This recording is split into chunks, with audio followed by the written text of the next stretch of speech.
ನಮಸ್ಕಾರ. ನಮಸ್ಕಾರ.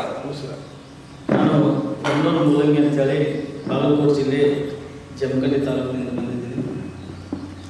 ಈಗ ಸರ್ ಹೇಳಿದಾಗೆ ನಮಗೆ ಈ ವಾತಾವರಣ 3 ದಿವಸದ ಕ್ಯಾಂಪ್ ಬಗ್ಗೆ ನಿಮ್ಗೆ ಏನು ಅನ್ನಿಸ್ತೈತಿ ಅದನ್ನು ಫ್ರ್ಯಾಂಕ್ ಆಗಿ ಹೇಳಿ ಭಾಷಣ ಸ್ಟೈಲ್ ಒಳಗೆ ಹೇಳ್ತಿದ್ರು, ಹೆಂಗೆ ಹೇಳ್ತಿದ್ರು ಹೇಳ್ತಿರ್ತಾರೆ. ಅದರ ಒಂದು ಪ್ರಯೋಗ ಮಾಡ್ತೀನಿ ಸರ್. ನಾನು ಮಾಡಿ ಫಸ್ಟಿಗೆ ಸರ್ ಎದ್ದು ಬಂದಾಗ ಅವರು ಜಾಸ್ತಿ ಮಾತಾಡೋಕ್ಕಂತೂ ಅದರೊಳಗೆ ನಮ್ಮ ವಿಷಯಗಳನ್ನೆಲ್ಲ ತೊಗೊಂಡ್ಬಿಟ್ಟು ನಾನೇನು ಅಂದ್ಕೊಂತೀನಿ, ತೊಗೊಂಡ್ರೆ ಈಗ ತೊಗೊಂಡ್ಬಿಡ್ರಿ. ನಾಳೆ ದೊಡ್ಡ ಬಹಿರಂಗ ಸಭೆಯೊಳಗೆ ಯಾರೋ ಒಬ್ಬರು ನಾನು ಭಾಷಣವನ್ನು ತೊಗೊಂಡಾಗ ಆ ಬೇರೆ ರೀತಿ ರೆಡಿ ಆಗುತ್ತೆ. ಈಗ ಅವಾಗ ನನಗೆ ಇಲ್ಲಿಯ ವಾತಾವರಣ ಬಗ್ಗೆ ಗೊತ್ತಾದಾಗ ಗುರುಕುಲ, ಹುಬ್ಬಳ್ಳಿಯಲ್ಲಿ ಅಗ್ನಿ ತೋಟ ಮತ್ತು ಕೆಲವೊಂದು ಅಭ್ಯಾಸ ವರ್ಗಗಳನ್ನು ಮಾಡ್ತಿದ್ರು, RSS ಬೈಟಕ್ಗಳನ್ನು ಮಾಡ್ತಿದ್ರು. ನಾನೆಲ್ಲ ಕಡೆಯೂ ಹೋಗಿದ್ದೆ. ಆದರೆ ಈ ರೀತಿಯಾಗಿ ಹಿಂದೆ ಗುರುನಿಂದ ಯಾರೂ ಅಲ್ಲಿ ಕಲಿಸಿರ್ತಿಲ್ಲ. ಯಾಕಂದ್ರೆ ಸಾಕಷ್ಟು ಜನ ಇರ್ತಿದ್ದೀವಿ, ಡೈರೆಕ್ಟಾಗಿ ಭಾಷಣವನ್ನೇ ಮಾಡ್ತಿದ್ರು. ಹೊರತಾಗಿ ಇದನ್ನು ತಿದ್ದುಪಡಿ ಮಾಡ್ಕೊಂಡು ಇದನ್ನು ತಿದ್ದುಪಡಿ ಮಾಡ್ಕೊಂಡು ಇದನ್ನು ಮಾರ್ಪಾಡು ಮಾಡ್ಕೊಂಡು ಅನ್ನೋಂಥದ್ದು ಇವತ್ತೇ ನಾನು ಏನು ಕಲ್ತಿದ್ದು. ನಿನ್ನೆ ಮೊನ್ನೆ ಇವತ್ತು ಈ 3 ದಿವಸದ ಕ್ಯಾಂಪಲ್ಲಿ ನಾನು ನಿನ್ನೆ ಮಾತಾಡಿದಾಗ ಸರ್ ನನಗೆ ಒಳ್ಳೆ ರೆಸ್ಪಾನ್ಸ್ ಚಲೋ ಮಾತಾಡ್ತಿಪ್ಪ ಅಂದಾಗ ಅದ್ರ ಇನ್ನೊಂದು ಸ್ವಲ್ಪ ಕಲಿತೀನಿ ಅಂತ ನಾ ಸರ್ ಹೇಳಿದ್ದೀನಿ. ಅದೇ ರೀತಿ ನಮ್ಮ ಅಣ್ಣ ಕಾಲ್ ಬಂದಾಗ ನಾನು ರಿಸಲ್ಟ್ ಬಗ್ಗೆ ಇವತ್ತು ಮುಂಜಾನೆ ಮಾರ್ನಿಂಗ್ ಕೇಳಿದ್ರು. ಇದು ಚಲೋ ನಡೆದೈತೆ ಹೇಳ್ಕಿಂದ ಇದ್ದಿದ್ದೆಲ್ಲ ಒಂದು 5 ನಿಮಿಷ ಟೈಮ್ ಕೊಟ್ಟು ನಾನು ಮಾತಾಡಿ ನನಗೇನು ಅನ್ಸಾದ್ರೆ ಇಲ್ಲಿ ಬಂದಾಗ ಪ್ರತಿಯೊಂದು ಟೈಮನ್ನು ಅನುಭವಿಸಿದ್ವಿ, ಪ್ರತಿಯೊಂದು ಕ್ಷಣನ ಅನುಭವಿಸಿನಿ ಸರ್. 3 ದಿವಸದ ಆ್ಯಕ್ಟಿವಿಟೀಸ್ ಒಳಗೆ ಏನಕ್ಕೆ ಕೇಳಿದ್ರು ನಾನು ಹೇಳ್ತೀನಿ. ಬಟ್ ಹೇಳಬೇಕಂತೇಳಿ ನಾ ಭಯಪಟ್ಟು ಇಟ್ಕೊಂಡಿಲ್ಲ ಸರ್. ಆಟೋಮೆಟಿಕ್ಕಾಗಿ ಕಿವ್ಯಾಗ ಹೋಗಿ ಕಲಿಯಾಗ್ತಿತ್ತು. ಆ ಕಾರಣದಿಂದ ಮತ್ತು ನಂದು ಇನ್ನೊಂದೇನು ಆಗ್ಬಿಟ್ಟಿತ್ತಂದ್ರೆ ಯಾವಾಗಲೂ ನಾ ಸ್ವಂತ ಇಮ್ಯಾಜಿನ್ ಮಾಡ್ಕೊತೀನಿ. ಯಾರೋ ಒಂದು ವಿಷಯ ಹೇಳಿದಾಗ ಇಮ್ಯಾಜಿನ್ ಮಾಡ್ಕೊತೀನಿ.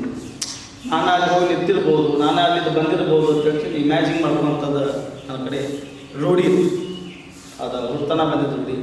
ಆಮೇಲೆ ಯಾರೋ ಒಬ್ಬರು ಮಾತಾಡೋ ಮುಂದೆ ಕೇಳಿಸ್ಕೊತಿರ್ಕಿಲ್ಲ, ಯಾವಾಗಲೂ ಕೇಳಿಸ್ಕೊತಿರ್ಕಿಲ್ಲ.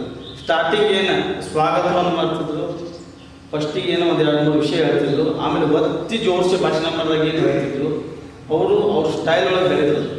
ಏನು ಹೇಳ್ತಾರೆ ಅಂತ ಕಂಡಿದ್ರು. 100 ಸ್ಪೀಡು, 50 ಸ್ಪೀಡು, 20 ಸ್ಪೀಡು. ಈ ಸ್ಪೀಡ್ಗಳನ್ನು ಕಂಡಾಗ ಆ ಸ್ಪೀಡ್ಗಳು ಕೆಲವೊಂದು ಸ್ಪೀಡ್ಗಳು ಅಷ್ಟರಂತಲೇ ಹೋಗ್ತೀವಿ. ಬಟ್ ಸಂಪೂರ್ಣ ಏನು ವೇವ್ ಇರೋದಲ್ಲ, ಅಲ್ಲಿ ಇರೋದು ಬಟ್ ಆ ವೇವ್ ಪೂರ್ತಿ ನಮ್ಗೆ ತಲೆ ಹಾಕ್ತಿರ್ಲಿಲ್ಲ. ಇವತ್ತು ನಾ ಇಲ್ಲಿ ಕೂತಿದ್ದ ಇಲ್ಲಿ ಬಂದಿದ್ದಕ್ಕೆ ಮೇನ್ ಮುಖ್ಯ ತಿಳ್ಕೊಂಡು ಕೇಳೋದು.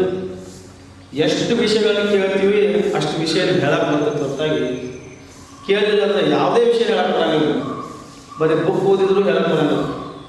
ಕೇಳೋದು ಬೇಕು, ಕೇಳೋದು ಇಂಪಾರ್ಟೆಂಟ್. ಹಂಗೆ ನಾ ಇಲ್ಲಿ ಬಂದು ನೋಡಿದಾಗ ಒಂದೊಂದು ರೂಮ್ಗಳು ಒಂದೊಂದು ಥರ ಇದ್ದಿದ್ದು. ನಾನು ಹೆಂಗೆ ಮನುಷ್ಯನ ಅನಿಸಿಕೆ ಅಂದರೆ ನಾ ಇದ್ದಿದ್ದ ರೂಮ ನನಗೆ 100% ಚಲೋ ಐತಿ. ಬಟ್ ಸರ್ ಇದ್ದಿದ್ದು ನನಗೆ ಇಷ್ಟ ಆಗಿತ್ತು. ಸರ್ ನನಗೆ ಅಲ್ಲಿ ಕೊಡ್ಬೋದಾಗಿತ್ತಲ್ಲ, ಚಲೋ ಇತ್ತು ನೋಡ್ರಿ ಅದು ಅಂತ ಹೇಳ್ತೀನಿ. ಅದೇ ಹಂಗೆ ಫೀಲ್ ಅನಿಸ್ತಿತ್ತು ಸರ್. ನಾವು ನನ್ನ ಬಾತ್ರೂಮ್ನ ಚಲೋ ಐತಿ, ಕ್ಲೀನ್ ದೊಡ್ಡದೈತಿ. ಆದರೆ ಇವತ್ತು ಮುಂಜಾನೆ ಬಿಜಿ ಇದ್ದಿದ್ದಕ್ಕೆ ಬೇರೆ ಕಡೆ ಹೋಗಿದ್ವಿ. ಏನು ಇಲ್ಲೇ ಕೊಡ್ಬೋದಾಗಿತ್ತು ರೂಮ, ಅದಕ್ಕಿಂತ ಇದು ಚಲೋ ಇರ್ತಿದ್ವಿ. ನಾವು ಯಾವಾಗಲೂ ನಮ್ಮದು ಬಿಟ್ಟು ಕೊಡ್ತೀವಿ ಸರ್. ನಮ್ಮಲ್ಲಿದ್ದಂಥ ಟ್ಯಾಲೆಂಟ್ ನಾವು ಯಾವಾಗಲೂ ಬಿಟ್ಟು ಕೊಡ್ತಿರ್ತೀವಿ. ನಮ್ಮದನ್ನು 4 ಮಂದಿ ಕೇಳ್ತಿರ್ತಾರೆ ಹೊರತಾಗಿ ನಾವು ಅವ್ರ ಕಡೆ ನೋಡ್ತಿರ್ತೀವಿ. ಬಟ್ ಅವ್ರು ಸಂಪೂರ್ಣ ಅರ್ಥ ಮಾಡ್ಕೊಳ್ಳೋ ಮ್ಯಾಗಝಿನ್ ನೋಡೋಕ್ಕಿಂತ ನಾವು ಅವ್ರನ್ನ ಇಷ್ಟಪಡ್ತಿರ್ತೀವಿ. ಹಂಗೆ ಸರ್ ಹೇಳಿದಾಗ ನಾ ಫಸ್ಟ್ ಟೈಮ್ ನನ್ನನ್ನು ಇಷ್ಟಪಡ್ತೀನಿ.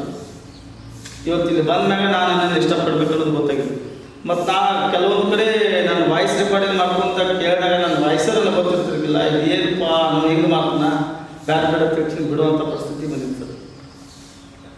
ಅದಕ್ಕಾಗಿ ಇಲ್ಲಿ ಬಂದು ತಿಳ್ಕೋದಂಥ ಜಾಸ್ತಿ ಇದೆ.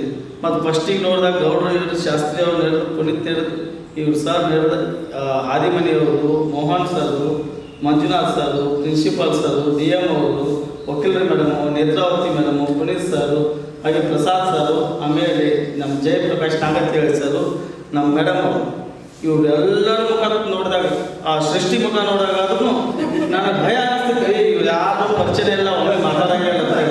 ಒಂದ್ಸಲ ಮಾತಾಡಿ ನೋಡ್ರಿ ನೀವು, ಅವ್ರ ಪೂರ್ತಿ ಭಾವನೆಯನ್ನು ಅರ್ಥ ಮಾಡ್ಕೊತೀವಿ ನಾವು. ನಾವು ಯಾವಾಗಲೂ ಆದಾಗ ಎಷ್ಟು ಬಂದರೂ ಮೊದಲು ಅವ್ರನ್ನ ಮಾತಾಡ್ಸೋಕ್ಲಿಲ್ಲ. ಮಾತಾಡ್ಸಿದ್ರೆ ಮುಗೀತು, ಅದ್ರ ಧೈರ್ಯನ ಅಲ್ಲೇ ಬಂದ್ಬಿಟ್ಟು ಸರ್ 90% ನಾವು ರೆಡಿ ಆಗಿರ್ತೀವಿ ನಿಮ್ಮ ನೇನು ಕೇಳಬೇಕು ಕೇಳಕ್ಕೆ. ಬಟ್ ನಿಮ್ಮ ಜೊತೆ ನಾವು ಮಾತಾಡಲಿಲ್ಲ ಅಂದ್ರೆ ಇಟ್ಟು ಬಯಸ್ಕೋಲಿಲ್ಲ ಅಂದ್ರೆ ನಾನು ಮುಂಜಾನೆ ಸರ್ ಹೇಳ್ತೀನಿ, ಸರ್ ನೀವೇನು ನೀನು ಬೈಲಿಲ್ಲ ಅಂದ್ರೆ ಅದನ್ನ ಬಿಟ್ಟು ಹೋಗ್ಬಿಡ್ತೀನಿ ಅಂತ. ಯಾಕಂದ್ರೆ ನಾನು ಜಗಡೆಗೆ ಯಾವ ಬೈದಿಲ್ಲ, ನಿಜವಾಗ್ಲೂ ಸರ್ ತಿದ್ದೇ ಇರಲಿ, ತಿದ್ದುವಂಥ ಅವಶ್ಯಕತೆನೂ ಅವ್ರಿಗೆ ಇದ್ದಿರ್ಕಿಲ್ಲ. ನಾ ಇವತ್ತಿಲ್ಲಿ ನಾನು ತಿದ್ದಾಕತ್ತೆ ಸರ್, ಪ್ರತಿಯೊಂದು ಹೇಳಿ ಹೇಳಿ ಹೇಳಿ ಹೇಳಿ ತಿದ್ದಾಕತ್ತೆ. ನಮ್ಮ ಮೋಹನ್ ಸರ್ ಇಷ್ಟೆಲ್ಲ ಇದು ಮಾಡೋದು ಖುಷಿನೇ ಇದ್ದಿಲ್ಲ. ನಮ್ಮ ಸಲುವಾಗಿ ಆ ಸರ್ ಹಂಗೆ ದಿನಕ್ಕೆ ದಿನ ಫರ್ಕ್ ಆಗಿದ್ದ ಜಾಸ್ತಿ ಅವಾಗ ನೋಡತ್ತಿಲ್ಲ. ಮತ್ತು ಜಾಸ್ತಿ ನೇತ್ರಾವತಿ ಮೇಡಮ್ ಅವ್ರು ಸ್ಮೈಲ್ ಕೊಡ್ತಾರೆ, ಅದು ಇಷ್ಟ ಆಯ್ತು. ಅಂದ್ರೆ ಏನೋ ಒಂದು ಧೈರ್ಯ ಬಂದ್ಬಿಡ್ತದೆ ಸರ್. ಅದು ಆ್ಯಕ್ಚುಲಿ ನಾವು ಎಲ್ಲೇ ಹೋಗೋದು ಅದಕ್ಕೆ ಮೌನವಾಗಿರ್ದ ಜಾಸ್ತಿ ಮಾತಾಡುವಂಥದ್ದನ್ನು ಕಲೀರಿ. ಮತ್ತು ಇಲ್ಲಿ ಸರ್ ಸಾಕಷ್ಟು ವಿಷಯಗಳನ್ನ ಹೇಳ್ಯಾರ, ಸಾಕಷ್ಟು ವಿಷಯಗಳನ್ನ ಡೈರೆಕ್ಟ್ ನಿಮ್ಮ ಕಿವಾಗ ಹೋಗಿರ್ತಾವೆ. ಒಂದೊಂದು ವಿಷಯದಾಗ ಒಂದೊಂದು ಅನುಭವ ಆಗ್ತೈತಿ ಸರ್. ನೀವು ಮಾತಾಡಿದ ಮಾತೆಲ್ಲ ಒಂದೊಂದು ವಿಷಯವಾಗಿ ನಮ್ಮ ಊರಿಗೆ ಹೋದಾಗ ನಮ್ಗೆ ಗೊತ್ತಾಗ್ತೈತೆ ಸರ್. ಇದನ್ನ ಹೇಳಿದ್ದಿಲ್ಲ ಹೆಂಗೆ ಬುಕ್ ನೋಡಿದಾಗ ನೆನಪಾಗ್ತದಿಲ್ಲ, ಬುಕ್ ಒಳಗೆ ವಿಷಯ ಇತ್ತು ಅಂತೇಳಿ. ಹಂಗೆ ನಿಮ್ಮನ್ನ ನಾ ದ್ರೋಣಾಚಾರ್ಯ ತಿಳ್ಕೊಂಡು ನೀವು ನಮ್ಮ ಮುಂದೆ ಕೂತಿರೋ ತಿಳ್ಕೊಂಡು ನಿಮ್ಮ ಮ್ಯಾಗ ನಾನು ಭಾಷಣ ಮಾಡ್ತೀನಿ ಸರ್. ಅದಕ್ಕೆ ನಾನು ರೆಡಿಯಾಗಿ ನಿಮ್ಮ ಹೆಸರು ತೊಗೊಂಡು ಬರ್ತೀನಿ ಅಂತ ಹೇಳ್ತೀನಿ ನಾನು ಹೇಳಿದ ಮಾತು.